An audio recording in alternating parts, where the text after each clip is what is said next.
los versos del 1 al 11.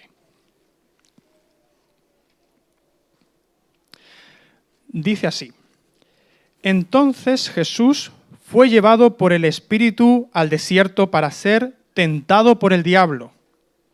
Y después de haber ayunado 40 días y 40 noches, entonces tuvo hambre. Y acercándose el tentador, le dijo: Si eres hijo de Dios, di que estas piedras se conviertan en pan. Pero él respondiendo dijo: Escrito está, no solo de pan vivirá el hombre, sino de toda palabra que sale de la boca de Dios. Entonces el diablo le llevó a la ciudad santa y le puso sobre el pináculo del templo y le dijo: Si eres hijo de Dios, lánzate abajo, pues escrito está, a sus ángeles te encomendará, y en las manos te llevarán, no sea que tu pie tropiece en piedra. Jesús le dijo: También está escrito, no tentarás al Señor tu Dios. Otra vez el diablo le llevó a un monte muy alto y le mostró todos los reinos del mundo y la gloria de ellos. Y le dijo: Todo esto te daré si postrándote me adoras. Entonces Jesús le dijo: Vete, Satanás, porque escrito está, al Señor tu Dios adorarás y solo a Él servirás. El diablo entonces le dejó y aquí ángeles vinieron y le servían. Esta es la lectura. Ahora vamos a orar. Oramos. Padre, gracias por este tiempo que hemos podido pasar, de tiempo de alabanza, que aún seguimos, Señor. Te damos gracias porque ahora podemos escuchar tu palabra. Queremos pedirte por Óscar, para que tú, Señor, le guíes, para que lo que él comparta hoy, Señor, con nosotros, sea lo que tú quieres que tu iglesia escuche, que podamos tener un corazón abierto, receptivo, para recibir lo que tú nos quieres decir en el día de hoy, Señor. Gracias porque podemos pasar este tiempo pensando en tu Hijo y siguiendo aprendiendo de él, Señor. Te damos gracias, te pedimos tu bendición. En el nombre de Jesús, amén. Gracias.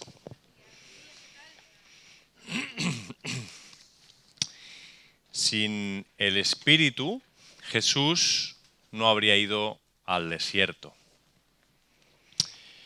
Nadie, por lo menos nadie en su sano juicio, escogería el desierto teniendo otras opciones.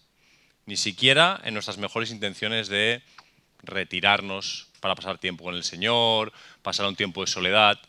Nadie escoge el desierto. Pero Jesús, después que fue bautizado, subió enseguida del agua y aquí se abrieron los cielos y vio al Espíritu de Dios descendiendo como una paloma que venía sobre él. Y Jesús, lleno del Espíritu Santo, regresó del Jordán y fue impulsado por el Espíritu al desierto. Y era tentado por el diablo por 40 días y no comió nada en aquellos días, terminados los cuales tuvo hambre. Sin el Espíritu Santo, Jesús no habría ido al desierto. Fue el Espíritu que vino sobre él en el bautismo, fue el Espíritu que le llenó en el bautismo, el que le impulsó al desierto. De hecho, fue el Espíritu que le llenó, algo que todos deseamos, ser llenos del Espíritu. El que le impulsó al desierto para ser tentado por el diablo, algo que todos deseamos evitar en la medida de lo posible. Sin el Espíritu, Jesús no habría elegido sufrir tentación durante 40 días frente al diablo. Sabemos que Dios no tienta, las Escrituras lo dicen así manifiestamente en Santiago. Sabemos que es bueno y sabemos que tiene las mejores intenciones para nosotros y también las tenía con Jesús.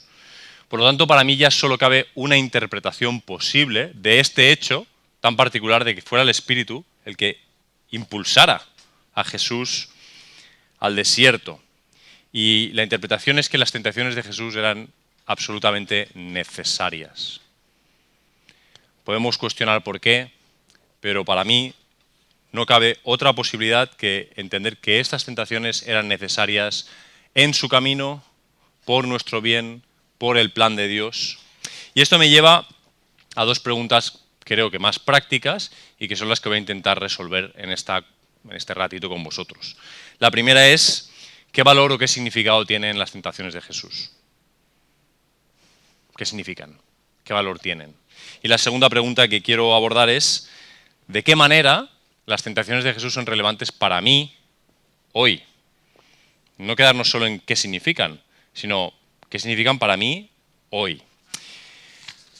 Algunos afirman que las tentaciones de Jesús fueron tentaciones exclusivas para él, por el hecho de ser el Hijo de Dios, el Mesías, en su lucha contra el mal, en su lucha contra el diablo.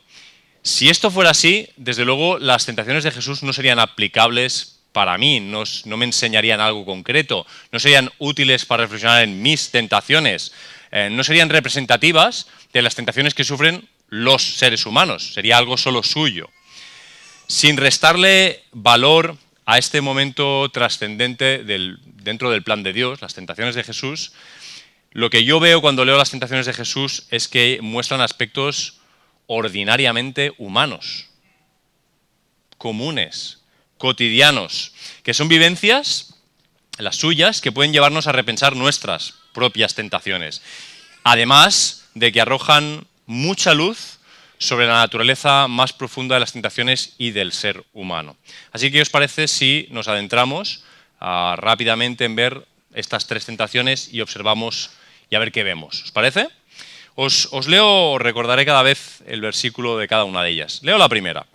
Llegando el tentador le dijo, ya que eres hijo de Dios, en otras versiones, si eres hijo de Dios, di que estas piedras se conviertan en panes. Pero él, Jesús, respondiendo dijo, escrito está, no solo de pan vivirá el hombre, sino de toda palabra que sale de la boca de Dios. Esta es la primera de las tres tentaciones. Una tentación, si me permitís un breve resumen rápido de a qué tentaciones podría aludir, a qué tentaciones tuyas y mías podría aludir, una tentación que podría tener que ver con el hambre, con convertir piedras en panes, con la confianza en la provisión de Dios, con nuestra relación con el mundo físico, con el dominio propio, con el materialismo, con tener lo que deseamos y cuándo lo deseamos, con escapar del sufrimiento, escapar del hambre, con abusar de nuestros privilegios o con confundir los derechos que tenemos como hijos de Dios. Con cualquiera de estas y probablemente muchas otras cosas podría tener que ver esta tentación. Las dos primeras, esta y la que viene, empiezan con esta frase. Si eres hijo de Dios, el diablo se acerca a Jesús y lo primero que cuestiona es su identidad. Si eres hijo de Dios, justamente lo que el Padre acaba de confirmar en el bautismo a voz audible delante de todos. He aquí mi Hijo amado en quien tengo complacencia. El diablo suele aparecer después de que hable Dios. Tiene este hábito, es como una especie de modus operandi y deberíamos empezar a detectarlo, deberíamos empezar a verlo, porque si nos vamos hasta el mismo Génesis, cuando él aparece detrás de que Dios hable y la frase que encontramos en su boca es con que Dios ha dicho que... Es decir, su planteamiento es, él ya sabe que tú has escuchado a Dios, su planteamiento es ponerte a dudar de que lo que has oído lo has oído, o de que es verídico, o quizá no quería decir eso, y le entra Jesús de la misma manera. Si eres hijo de Dios, si realmente, ¿no? Vamos a dudar, vamos a cuestionarlo. Socavar nuestra confianza en lo que Dios dice es el principio de todas las tentaciones del diablo. Socavar tu confianza en lo que Dios te ha dicho es el principio de todas las tentaciones del diablo. Si confiamos plenamente en la palabra de Dios, el diablo ya ha perdido. Y en esta frase la palabra importante es plenamente. Si confiamos plenamente en lo que Dios nos dice, entonces el diablo ya ha perdido. Jesús, en este momento de la historia que os estoy contando, de estas tentaciones, ha ayunado muchos días y llega un punto en el que tiene hambre. Algo normal cuando un ser humano pasa tantos días sin comer. Y entonces el diablo le habla, en un momento de debilidad para él. Y le dice, estoy parafraseando obviamente a partir de ahora, pero tú, Jesús, tú eres hijo de Dios. Tú no tienes ninguna necesidad de pasar hambre. De hecho, eres poderoso. Tú podrías convertir estas piedras en panes. Además, estamos en el desierto. Aquí no te va a ver nadie. Es decir, ni siquiera vas a perder credibilidad con los hambrientos que no tienen tus posibilidades, no tienen tu poder. No te van a ver hacerlo. Ahí ves a Jesús, al diablo hablándole, ¿no? Es importante enfatizar en esta historia que no hay estrictamente ningún problema en convertir piedras en panes. Como no lo tuvo, Jesús tampoco en multiplicar los panes o los peces. El tema aquí no es un tema de poder, no es un tema de si Jesús puede hacerlo. No es una confrontación del diablo como, oye, ¿tienes la capacidad de hacerlo? Pues claro que la tiene. Esto no es un tema de poder. Tampoco es un tema relacionado con la moral, no es un dilema moral para Jesús, si está bien o está mal hacerlo. De hecho, convertir las piedras en panes para Jesús en ningún caso tiene que ver con una demostración de espiritualidad. Como muchas veces para nosotros, hacer cosas para Dios y que tengan brillo, que sean espectaculares, muchas veces tiene que ver con nuestras ansias de demostrar, con cuestiones de poder, con cuestiones morales. Pero para Jesús, esto no tiene que ver ni con su cercanía con Dios, ni con mostrar poder, ni con mostrar una espiritualidad más alta, ni con una moral más alta, ni con una santidad supuesta. No hay ningún problema, y esto tiene que quedar muy claro, en satisfacer el apetito humano, biológico, natural, siempre y cuando satisfacer ese apetito no entre en conflicto con la voluntad de Dios. Porque ese es el verdadero punto de esta tentación. Jesús va a responder al diablo citando el libro de Deuteronomio. Las tres veces, en las tres tentaciones, él va a hablar al diablo y le va a citar textos que están todos en Deuteronomio. Aquí en este caso concreto, no hay una sola palabra que Jesús pronuncie de su propia cosecha. Cada palabra que sale de su boca es literalmente el texto escrito en Deuteronomio. Ese versículo, que es Deuteronomio 8, versículo 3, hay que entenderlo en todo su contexto y creo que eso nos va a ayudar mucho a entender mejor esta tentación. Y os voy a leer Deuteronomio 8 del 2 al 5. Y os voy a decir, para que entendáis el contexto, que es Moisés hablándole al pueblo. El pueblo ya ha caminado 40 años por el desierto y Moisés le habla al pueblo y le dice: te acordarás, piensa, habla Moisés, escucha al pueblo, te acordarás de todo el camino por donde te ha traído Yahvé tu Dios estos 40 años en el desierto para humillarte y probarte, para saber lo que había en tu corazón, si guardarías o no sus mandamientos. Por eso te afligió y te dejó padecer hambre para sustentarte con el maná que no conocías, ni tus padres habían conocido, para hacerte saber que no solo de pan vivirá el hombre, sino que el hombre vivirá de todo lo que sale de la boca de Dios. Tu vestido nunca se envejeció sobre ti, ni el pie se ha hinchado en estos 40 años. Reconoce pues en tu corazón que como un hombre corrige a su hijo, así te ha corregido Yahvé tu Dios. Esto es lo que Moisés le dice al pueblo. Después de 40 años, hace una reflexión a toro pasado, que siempre son más fáciles de hacer.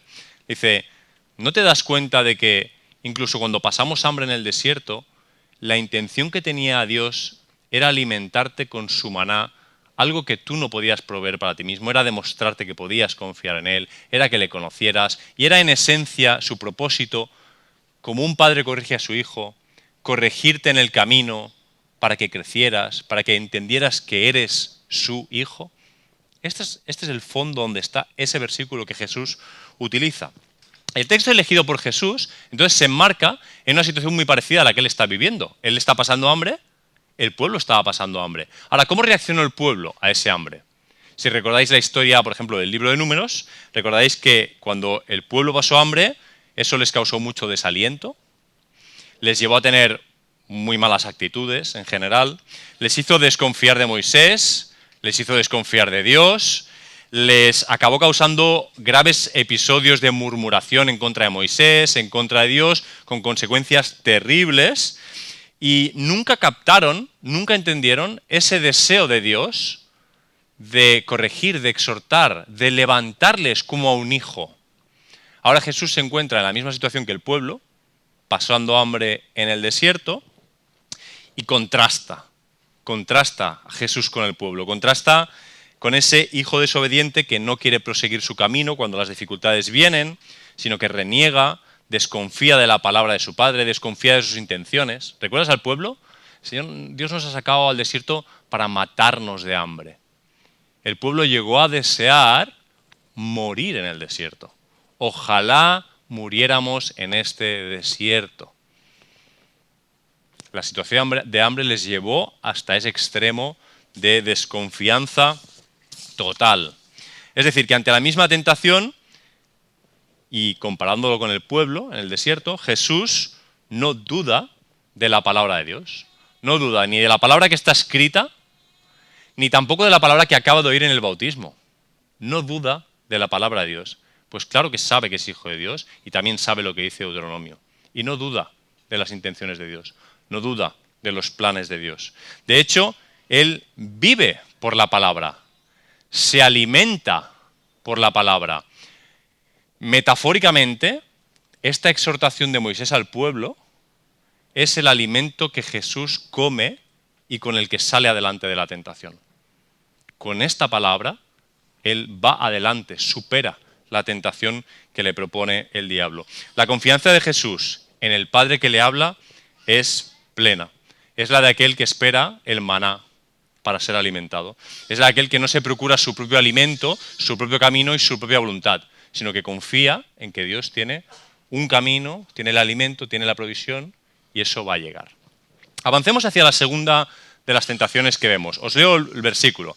Dice, lo llevó el diablo, no te olvides de quién estamos hablando en cada momento, lo llevó entonces a Jerusalén y lo puso en pie sobre el pináculo del templo. Usa tu imaginación un poquito, ¿eh? Y le dijo, ojo, está hablando el diablo, le dijo, si eres hijo de Dios, échate de aquí abajo, porque está escrito. Y aquí el diablo va a citar el Salmo 91. ¿Vale? Va a decir, a sus ángeles dará encargo acerca de ti para que te guarden, y en las manos te llevarán para que tu pie nunca tropiece en piedra. Y Jesús le va a responder, dicho está, no tentarás al Señor tu Dios. ¿De qué podría tratar esta segunda tentación? ¿En qué podríamos coincidir o qué me podría decir sobre mis tentaciones? ¿Qué te parece si te digo que esta tentación podría ser sobre las cuestiones de imagen pública, de cómo proyectamos nuestra imagen, esto es saltar del pináculo del templo, o sobre poner a prueba a Dios, o sobre el reconocimiento de quién somos o de nuestro talento, o sobre exigir nuestro lugar, o sobre usar nuestro derecho pero sin importar ni el momento ni la situación, o sobre la vanidad, la notoriedad, la fama, nuestra identidad, temas con los que casi nunca luchamos las personas. De nuevo, en esta segunda tentación encuentras como la primera esta frase de si eres hijo de Dios. No sé, que de nuevo el diablo va por ahí, por el tema de la identidad. ¿Tú dices que eres hijo de Dios? Claro, la confirmación de la identidad de Jesús la acabamos de escuchar en el bautismo, así que es algo como que está reciente. Parece que no es algo que puede igual estar tan consolidado y el diablo piensa que por ahí, a lo mejor. Y la propuesta es, mira, ven conmigo, le lleva ahí al pináculo del templo, salta de aquí, porque sí, quizá Dios te ha confirmado públicamente que tú eres su hijo, pero mira, lo ha hecho en el Jordán, ahí en el desierto, y lo han escuchado 40 personas. Ven conmigo, salta desde el pináculo del templo en la ciudad santa y demuéstrale a todos los judíos quién eres. Tentador, ¿no? Lo cierto es que el Padre ya ha abierto los cielos y ya ha hablado públicamente. Y lo ha hecho cuando Él ha querido, como Él ha querido, delante de quien Él ha querido. Dios ya ha hecho eso, en verdad. El diablo conoce las Escrituras, queridos amigos, hermanos. Cita el Salmo 91 aquí. A lo mejor tú no sabrías citarlo. Él lo cita, el Salmo 91. Es capaz de citar las Escrituras. Es capaz de usar las Escrituras para sus intereses, para su propósito. No os precipitéis con los amenes. Escuchad, atended. En la tentación anterior, el diablo ha observado que Jesús es fiel a la palabra. Jesús ha respondido con Deuteronomio, es fiel a la palabra. Así que parece que su reflexión es, bueno, vamos a intentar pegarle con eso. Vamos a meterle la palabra a ver qué reacción tiene. ¿Qué mejor forma de tentar a Jesús que con las palabras del Padre, lo que él más respeta, ¿no? Y de nuevo habla el diablo. Podemos suponer que él está diciendo, oye Jesús, qué mejor manera, qué mejor manera para que todos los judíos te reconozcan, que para eso has venido a la tierra, para ser reconocido. Qué mejor manera que todos te reconozcan que el cumplimiento de una profecía mesiánica en la que tú saltas del templo y él envía a sus ángeles y te rescatan, todo el mundo lo ve, todo el mundo va a caer rendido a tus pies. Vamos.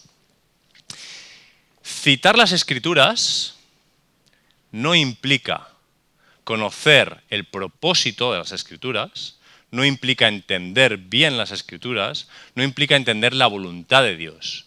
El mundo está lleno de ateos y de agnósticos que citan las Escrituras.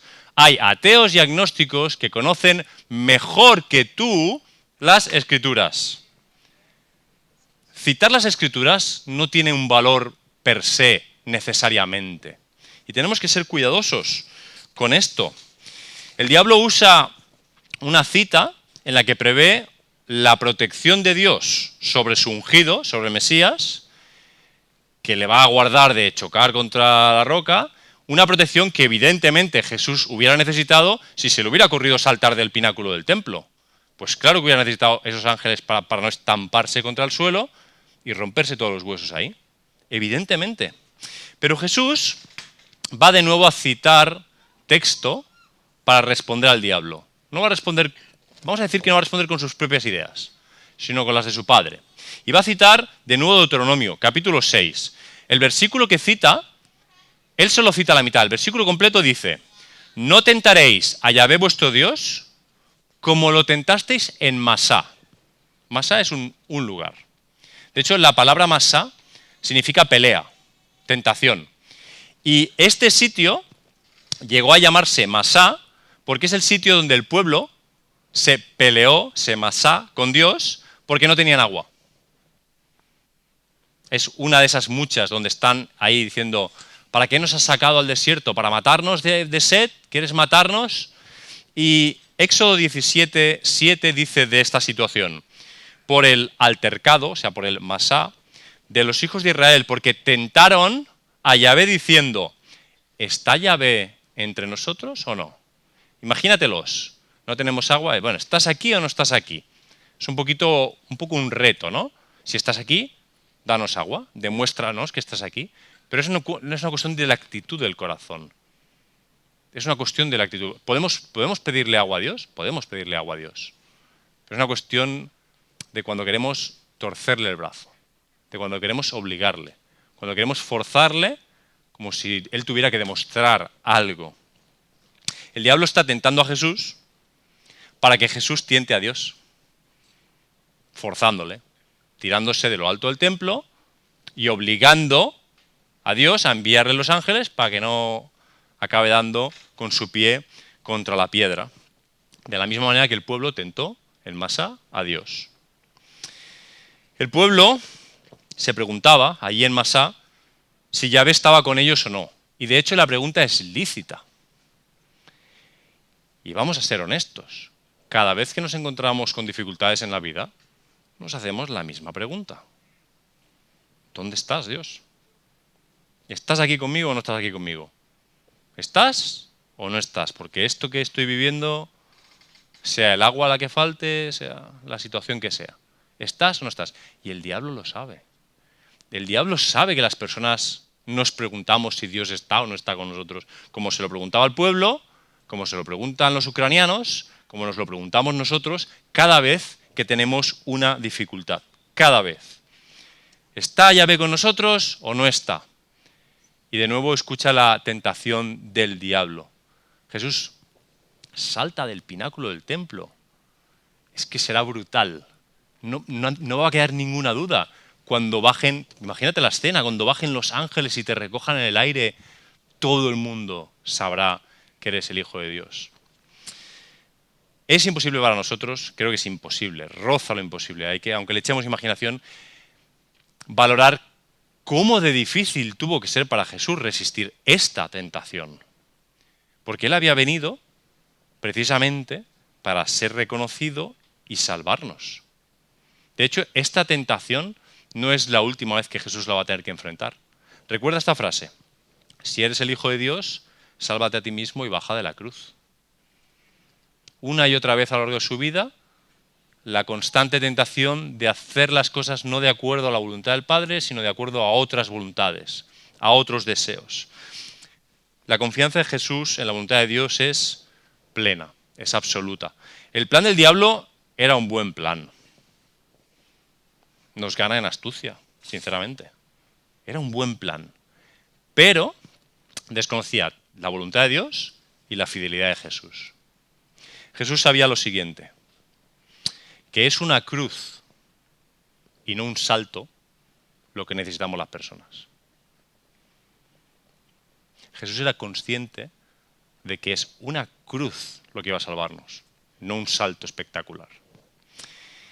Esta segunda tentación acaba con lo que para mí es pura ternura paterna, os lo digo así, es lo que yo veo aquí. Porque cuando acaben las tentaciones, claro, el diablo ha estado metiéndole ahí: los ángeles te vendrán y esto será una confirmación, tal. Cuando el diablo se aleje, lo primero que va a pasar es que papá le va a enviar a su hijo ángeles que le van a servir en el desierto. O sea que Dios, claro que quiere animar, confortar, confirmar a su hijo, pero no porque lo diga el diablo. Y en cuanto se vaya el enemigo, le va a enviar ángeles a acompañarle, a guardarle ahí en el desierto. Vamos con la tercera y la última. Dice el texto: elevándolo, le mostró en una fracción de tiempo todos los reinos de la humanidad. Y le dijo el diablo: toda esta potestad, todos estos reinos y su gloria te daré, pues a mí me ha sido entregada, y al que quiero la doy. Si te postras pues y me adoras, será toda tuya. Y Jesús le responde: ante el Señor tu Dios te postrarás y a Él solo servirás. Y ya sabes de qué libro de la Biblia viene esta cita. ¿De qué podría tratar esta tentación? Del camino fácil, del camino rápido, del gobierno de los reinos ya, ahora, aquí, instantáneo, inmediato, de las malas asociaciones, ¿no? Una propuesta de asociación ilícita aquí del diablo: oye, vamos a asociarnos tú y yo, Jesús. De los atajos morales, de la idolatría, de la adoración, de la productividad a toda costa. Aquí el tema es: venga, gobierna los reinos. De la consecución de los fines sin considerar los medios. De la codicia, del poder. 4 cositas que tampoco tenemos que enfrentar nunca a los seres humanos. En la segunda y la tercera tentación observamos cierto grado de autoridad del diablo. No sé si te has fijado que en la segunda el diablo lleva a Jesús al templo. Es el que está decidiendo la escena, ¿no? Tiene una cierta autoridad. Jesús se deja llevar, como mínimo, él lo está haciendo. Y en esta tercera, recuerda esta frase de: a mí me ha sido entregada y a quien yo quiero lo doy. Y es que el diablo es, y así nos lo dice el Nuevo Testamento, es el príncipe de la potestad del aire, el príncipe de este mundo. Ahora tiene una cierta autoridad. O sea que la oferta del diablo no es ficción.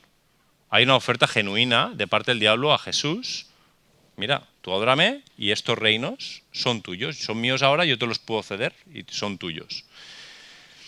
Por tanto, la tentación de Jesús en esta tentación consiste, por lo menos en parte, en alcanzar el gobierno de los reinos de este mundo, pero hacerlo sin pasar por la copa que el Padre le ha pedido que beba.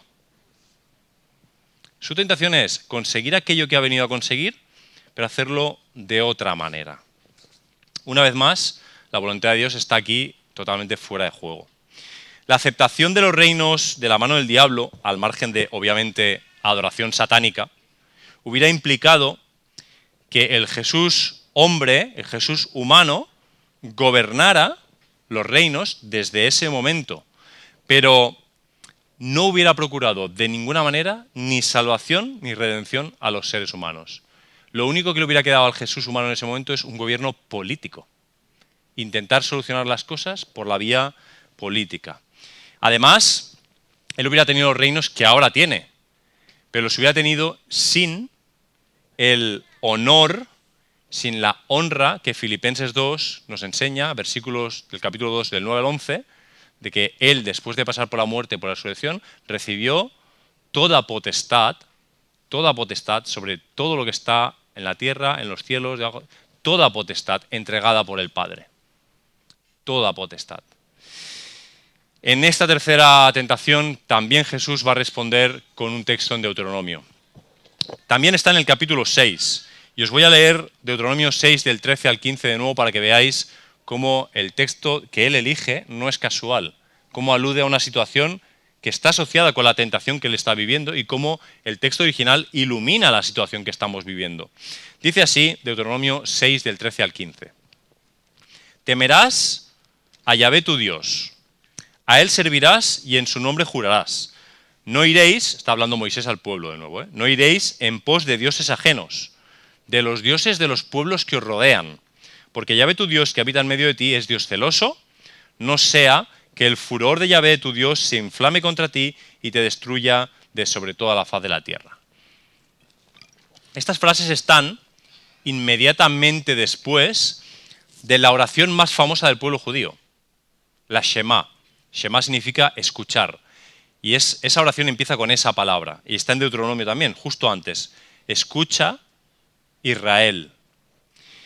Yahvé nuestro Dios, Yahvé uno es. Amarás a Yahvé, tu Dios, con todo tu corazón, con toda tu alma y con todas tus fuerzas. Esta era la oración más conocida del pueblo.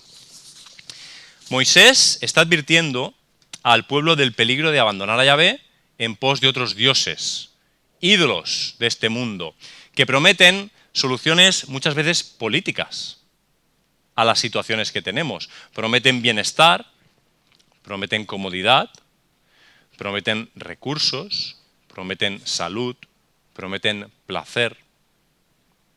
Pero la verdad es que nuestra experiencia humana, y todos la tenemos, descubre, a medida que avanza en esos caminos de idolatría, que son caminos de insatisfacción creciente. Cuando te metes a adorar a lo que no es el único Dios verdadero, de pronto es como que nunca llegas, nunca acaba de satisfacerte ese camino. Y la insatisfacción de alguna manera crece y crece y crece. Es una experiencia humana esa. Nunca te llegan a sanar. Siempre te acaban decepcionando. Aunque quizá en un primer momento no lo hagan, pero te acaban decepcionando. Te llenan de promesas, te llenan de expectativas. Pero luego, antes o después, eso se vuelve en un vacío, en un sinsentido, en desorientación, a veces en confusión y muchas veces acaba en destrucción. Destrucción de lo que somos, destrucción de nuestra identidad, destrucción del propósito que Dios nos ha dado, destrucción de nuestra vida incluso. Jesús se encuentra ante la misma tentación que el pueblo en el desierto, justo antes de que entren a la tierra prometida, que es la tentación de adorar a otro. Adorar y reconocer a otro, uno ajeno al Padre, uno que no es el Dios verdadero. Uno que sí tiene su poder, tiene sus recursos, no vamos a negar que el diablo lo tiene, ya os lo he explicado, y que promete incluso los reinos de este mundo. Y simplemente hay que servirle, solo hay que reconocerle. Y a cambio, tenemos los reinos de este mundo. Esta tentación incluye, creo, alcanzar el fin que se persigue, pero hacerlo por medios ilícitos. Jesús podía haber gobernado los reinos de este mundo, pero lo hubiera hecho de una forma ilícita, traicionando al propio Dios, abandonándole a Él por la consecución del objetivo. Abandonar a Dios para conseguir la misión de Dios. No es suficiente con hacer la obra de Dios. Hay que hacerla como Dios quiere que la hagas. No basta con hacer lo correcto, hay que hacerlo de la manera correcta también. Eso sería pues una apariencia de victoria, pero en verdad sería una absoluta derrota. No existe ningún camino hacia la verdadera vida que transite por abandonar al creador de la vida. No hay ningún camino de vida fuera de Dios. No podemos abrazar al padre de mentira, que es el que gobierna el imperio de la muerte, y servir al Dios vivo. No tiene sentido. Nuestra lealtad debe ser exclusiva. Y es lo que pide Dios. En verdad es la Shema, esa oración del pueblo judío en Deuteronomio 6, dice eso exactamente. Que Él es uno, que solo Él merece adoración. Y esa exclusividad es a la que nos debemos, esa lealtad a Dios y a su manera de hacer las cosas. Toda adoración pertenece al único Dios verdadero y solo sirviéndole a Él vamos a poder aportarle a los reinos de este mundo vida, paz o resurrección. No promesas vacías, políticas que no llevan a ningún sitio o cuestiones que van a generar vacío, desorientación o confusión, sino verdadera vida eterna para los reinos de este mundo. Es siguiendo el camino de Dios que podemos aportarle eso a los reinos de este mundo, que es además lo único que necesitan en verdad. Lo único, porque teniendo eso, todo lo demás pasa a un segundo plano. Al principio he hecho dos preguntas y os he dicho que me gustaría intentar responder a esas preguntas, o por lo menos hacer una tentativa de responder a esas preguntas, y es lo que voy a hacer para acabar. Preguntaba al principio, ¿qué valor o qué significado tienen las tentaciones de Jesús? ¿Recuerdas que te preguntaba esto? ¿Qué valor o qué significado tienen? Por lo menos veo dos cosas. Número uno, creo que tienen el valor de revelar, ¿recuerdas las fotografías de antes? Revelar, traer a la luz la naturaleza humana. Las tentaciones de Jesús revelan la verdadera naturaleza humana. ¿A qué me refiero? Me refiero a que, piensa en la primera tentación, a que anhelamos más escapar del hambre, escapar del dolor, escapar del sufrimiento, anhelamos más eso de lo que anhelamos ser fieles a la palabra de Dios. Esa es la tentación humana. Si permaneces fiel a la palabra y crees en un Dios que es bueno, soberano, como nos decía Nelson antes, no te va a dejar mendigar, no te va a dejar abandonado. Pero muchas veces anhelamos más, en verdad es nuestra realidad, anhelamos más escapar del sufrimiento inmediato que ser fieles a la palabra de Dios. O si piensas en la segunda tentación, anhelamos más la demostración, la visibilidad, la notoriedad y el reconocimiento de otros que una vida de intimidad genuina con nuestro Padre.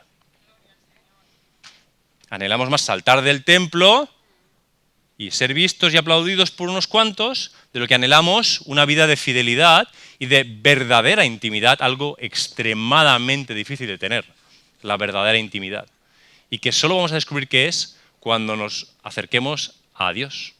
Ahí es que vamos a entender lo que es la intimidad y por lo tanto lo que es la sexualidad y por lo tanto lo que es la familia y por lo tanto lo que es la paternidad. Lo vamos a entender ahí, pero anhelamos más la pompa del momento. Y las tentaciones de Jesús lo revelan, que somos así. O piensa en la tercera, anhelamos más el poder de los reinos de lo que anhelamos un servicio fiel al verdadero rey. Nos atrae más el poder de estos reinos, tener nuestros como los reinos de taifas, ¿no? Nuestro espacio donde creernos que somos alguien, lo anhelamos más que simplemente servir al que es verdaderamente rey. Las tentaciones creo que nos enseñan eso. Y hay una segunda cosa que nos enseñan, que tiene que ver con nuestra relación con el Espíritu Santo. Las tentaciones de Jesús nos enseñan que anhelamos un poder del Espíritu equivocado. Me explico. Creo que muchas veces visualizamos el poder del Espíritu Santo como aquel que nos va a permitir convertir las piedras en panes. Como aquel que nos va a permitir hacer cosas impresionantes para Dios, como saltar del pináculo del templo y que así la gente se convierta. O que a través del poder del Espíritu Santo vamos a poder, sí, reinar, gobernar de alguna manera en los reinos del aquí y el ahora, que los cristianos andamos un poco ansiosos de poder a veces, cuando el poder lo único que hace es corromper a las personas, y creemos que el poder del Espíritu es para esas cosas. Es muy interesante que sin apenas darnos cuenta, de una forma muy sibilina, muy astuta, porque de nuevo, la imagen cómica, peliculera, ridícula del diablo contoneándose como forma de tentación, nos hace más daño del que creemos. Porque las tentaciones reales no son obscenas, son sutiles, son astutas. Y tú no te das cuenta y de pronto estás decidiendo elegir el pan, el salto o los reinos en lugar de lo otro.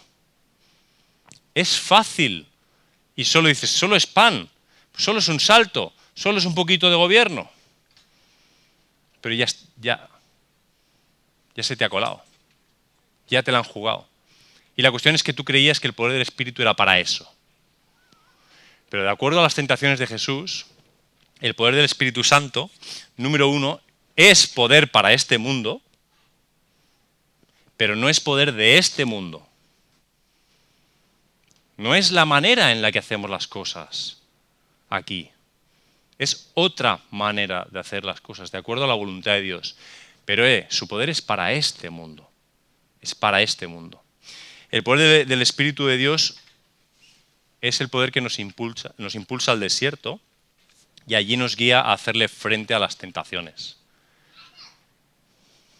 ¿Quieres poder del Espíritu Santo? Es para eso el poder del Espíritu Santo. Para impulsarte a lugares a los que tú no irías. Tú no irías allí. Elegirías una vida más fácil, más cómoda. Y yo tampoco. No te estoy acusando de algo que no. Estoy diciendo el ser humano. Si realmente buscas la guía del Espíritu y su poder, eso te va a llevar a lugares diferentes. Y no son lugares cómodos, no son lugares sencillos, no son lugares de entretenimiento, son lugares de confrontación.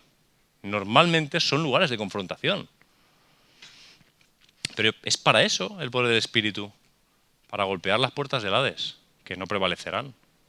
Y el poder del Espíritu es el que nos guía por la voluntad de Dios y que incluye, no digo que exclusivamente, ¿vale? Pero digo, incluye padecimientos de los que no nos libraremos. Habrá momentos en los que tendrás hambre y no habrá pan. Y el Espíritu estará contigo, pero no te va a librar de todos los padecimientos. Algunos los vas a pasar. El poder del Espíritu va a permitir muchas veces milagros que jamás veremos. Porque no podría enviar a sus ángeles y recogerte. No, sí puede. No se trata de eso, se trata de cuál es la voluntad de Dios. Y en el poder del Espíritu habrá milagros que no veremos. Mejor o mayor espiritualidad no es consecución de apariencias espirituales. Milagros que no se ven son muchas veces la verdadera guía del Espíritu Santo. Y, sobre todo, renuncias al poder. Renuncias a vivir la vida como este mundo vive la vida. Renuncias a imponerte como padre o como jefe. Renuncias a guiar a otros de determinadas maneras, a forzar, a imponer. Renuncias al poder que no es el poder del Espíritu Santo. Porque no ha venido el día todavía en que el Espíritu Santo os haya forzado a vosotros a nada. Sino que gentilmente sigue llamando a vuestra puerta, mostrando cariño, mostrando perdón, mostrando amor. Y cuando uno cede libremente, entonces Él toma su espacio y su lugar. Y de la misma manera que Él renuncia al poder, o Jesús lo hizo, ese es el llamado para nosotros también. El poder de Jesús no es el poder de la violencia, no es el poder del tanque, no es el poder del dinero, no es el poder de la influencia, eso no es su poder. Os hacía una segunda pregunta al principio, ¿de qué manera la tentación de Jesús es relevante para mí hoy? Con esto voy a acabar. Solo os voy a acabar con dos ideas que responden a esta pregunta para mí. ¿De qué manera la tentación de Jesús es relevante para mí? Número 1. Creo que la tentación de Jesús me muestra el camino por el que yo también podré superar algunas tentaciones. Ya tengo la prudencia de decir algunas. Él me está mostrando en la superación de sus tentaciones, el camino por el cual yo puedo superar tentaciones. ¿Cuál es ese? Pues mira, no será el camino de la astucia, no será el camino de la inteligencia, no será el camino de la santidad. Soy tan santo que no me van a tentar. No va a ser ese camino. No va a ser el camino del poder. No va a ser el camino de la fuerza de voluntad. Y tampoco va a ser el camino de ser simplemente hijo de Dios. Esta falsa idea tan dañina de que como eres hijo de Dios, hija de Dios, a ti no te va a caer. A ti te va a caer como a todos. Llueves sobre justos y sobre injustos. Eso no es lo que te va a librar de una tentación. Lo que te va a librar de la tentación es dependencia, confianza y obediencia firme en la palabra de Dios. Depender de la palabra de Dios como dependía Jesús, confiar en la palabra de Dios como confiaba Jesús y obedecer la palabra de Dios como la obedecía Jesús. Él te está mostrando la manera en la que se sale adelante de las tentaciones, respondiendo con la verdadera intención de la palabra de Dios, no con las supuestas intenciones que el diablo le dé. Pero segundo, y tan importante para mí como lo primero, o más, las tentaciones de Jesús son relevantes para mí hoy porque cuando no logre superar mis tentaciones, cosa que va a pasar con más frecuencia de lo que quiero reconocer, aún puedo acercarme y refugiarme en Jesús, quien sí superó las suyas para rescatarme a mí de mis miserias y de cuando yo no superara las mías. Su obra superando las tentaciones y acabando su camino con la voluntad del Padre hasta la cruz y más allá de la cruz y resucitando y superando a la muerte, esa superación de todas sus tentaciones me rescatan a mí no de intentarlo con las mías, pero sí me salvan de la condenación cuando no consigo superar mis tentaciones. Cuando caigo en mis tentaciones, cuando peco, cuando no vivo de acuerdo a la voluntad de Dios, todavía puedo mirar a Jesús y decir, gracias porque tú me rescatas de mi miseria. Si no fuera por ti, no habría solución para mí. Estaría en manos del diablo. Estaría en manos de su astucia, de sus jugarretas y en manos de mi propia carnalidad, de los caminos que yo quiero caminar cuando te ignoro. Pero gracias a Jesús somos también libres de las tentaciones en las que caemos. No tienen por qué condicionar toda nuestra vida. No te voy a decir que caer en tentaciones no vas a vivir consecuencias por ellas, las vas a vivir, pero no serán permanentes. Por lo menos no serán permanentes. Y por eso creo que la mejor frase para acabar es: al Señor tu Dios adorarás y solo a Él servirás. El Señor os bendiga mucho.